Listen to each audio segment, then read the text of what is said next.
Guys, hindi ko siya matiis. I was reviewing and then naisipan kong mag-scroll sa Facebook. Sa TikTok. Nakikita ko yung mga kapwa Pilipino na kapwa natin Pilipino lumalaban kahit ang daming kurawat dito sa Pilipinas. Hindi ko lang matiis. Sakit-sakit lang ito. Ang laban is parang taxpayer versus taxpayer. Yung mga polis tsaka yung mga ibang Pilipino.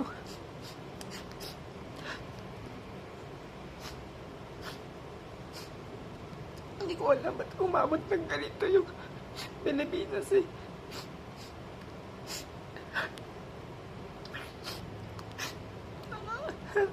Ang sakit sa loob na nakikita yung mga ganitong bagay. Like,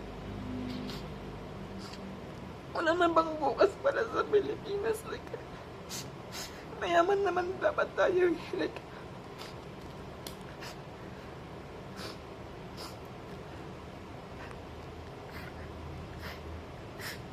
sorry.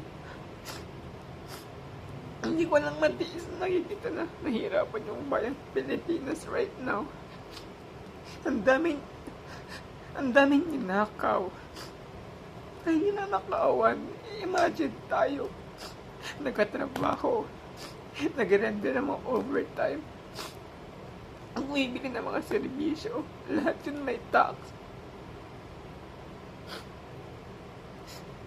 Tapos, yung pera binibigay natin sa gobyerno, hindi sila lang ikinabang.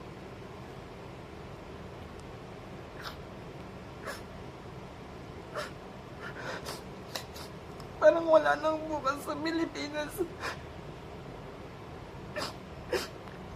Sakit lang sa loob.